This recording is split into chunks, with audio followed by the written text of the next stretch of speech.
What does this mean, brothers and sisters? He starts off with lots of people were following him. Large crowds, it says. We're in a society with large crowds of people following Yahshua, or at least claiming to. There are thousands upon thousands of churches across this country, and millions upon millions of people claiming to be Christians, followers of Christ. But how many of them, including you and I, are following him the way that he said? Let's break this down. He starts off with this term hate, father, mother, wife, children. This isn't hate in the way that you and I understand the word hate. Like if you say, I hate someone, you generally mean that you never, ever, ever are going to speak to them again. That you detest their presence. It's not what this is talking about. What this is talking about here is that your love for Yahweh and then your desire to walk after Yahshua is so strong that your other relationships look like hatred by comparison. It's not talking about that you literally hate them. This is talking about a love so powerful that everything else pales in comparison. And then it says, and yes, even his own life. What does that mean? Paul talked about those, it says, who did not consider their lives above their calling. It talked about hating their own lives even.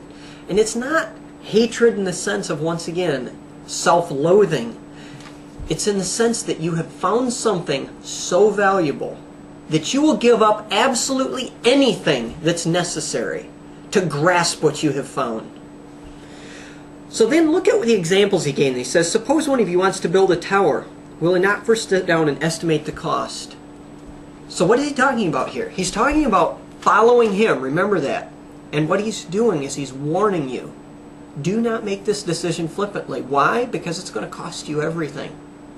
Don't just make some momentary, I think following Yahshua is cool. My family's done it for generations. I'm in a church full of people that is interested in serving Yahweh. No, this decision has to be made soberly, because it is going to be the end of your life and the beginning of Yahshua's life through you. That's why when he gets down to the end of here, so he talks about this, where, the cost, and then at the end, he's telling you, weigh the cost, consider it carefully, and then he gets down to the end and he says, in the same way, any of you does not give up everything he has cannot be my disciple. Now when it says everything, this is not material possessions, guys. This is, you have sold yourself into slavery to righteousness. You don't have possessions anymore. You don't have a life anymore. You don't have family anymore. Every one of these things belongs to Yahweh. Now you say, this is radical, but I remind you again, what did it cost Yahshua to procure your salvation for you? It cost him all of these things in much greater measure than it will ever cost you or I. So it's not that we give up these things in an attempt to purchase our position in Yahweh's kingdom.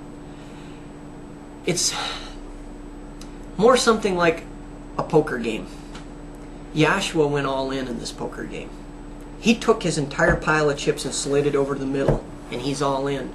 If someone goes all in a poker game, anyone else who has anything less than what that person had that they put into the game has to put everything in too, or they're out of the game. And that's where we're at, guys. Yahshua put in more than any of us have to give. And so when he went all in, if we're going to follow him, we're all in too. It's that simple. Now I'd like to go over to John 15. This is some heavy stuff, but in John 15, there's both some encouragement and some sobering statements. John 15, starting in verse 1. I am the true vine, and my Father is the gardener. He cuts off every branch in me that bears no fruit, while every branch that does bear fruit he prunes so that it will be even more fruitful. You are already clean because of the word I have spoken to you. Remain in me, and I will remain in you. No branch can bear fruit by itself. It must remain in the vine. Neither can you bear fruit unless you remain in me. I am the vine, you are the branches. If a man remains in me, and I in him, he will bear much fruit.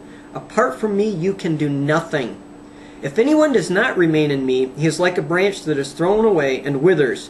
Such branches are picked up, thrown into the fire, and burned. If you remain in me, and my words remain in you, ask whatever you wish, and it will be given you. This is to my Father's glory, that you bear much fruit, showing yourselves to be my disciples. As the Father has loved me, so have I loved you. Now remain in my love. If you obey my commands, you will remain in my love, just as I have obeyed my Father's commands and remain in his love. You see what this is saying, guys? It's very clear. If we love Yahshua, we will obey him. We will abandon all, as he said in Luke 14, and follow him exclusively. And then we will bear much fruit. What is this fruit, guys? We're told the fruit of the Spirit is love, joy, peace, patience, kindness, gentleness, self-control, amongst others. This is just a very short list. If you have truly abandoned all to follow Yahshua the Messiah, these things will become evident in your life. And they will grow in your life. And if they're not evident in your life and growing in your life, you should be asking yourself, have I truly abandoned all, or am I still hanging on to this world? Am I hanging on to material possessions or relationships above and beyond Yahshua as the center of my life? But he says, as the Father has loved me, so I have loved you. Guys, this is what we have to look forward to. This is not abandoning something worth hanging on to. That's what's exciting about this, guys, is the things that we hang on to as humans weren't worth hanging on to begin with. Everything you see through this picture, including my physical body, is destined for destruction. It will perish.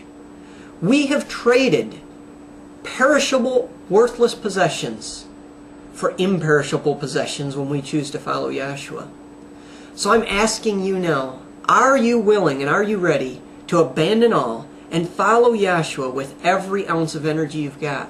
It's a journey that I am absolutely convinced of, having been on it for a couple years now, that we will never regret having made the decision to start on. We have nothing to look forward to other than loss and death in this life, and everything to look forward to in the next one. So are you going to make that kind of an investment in eternity?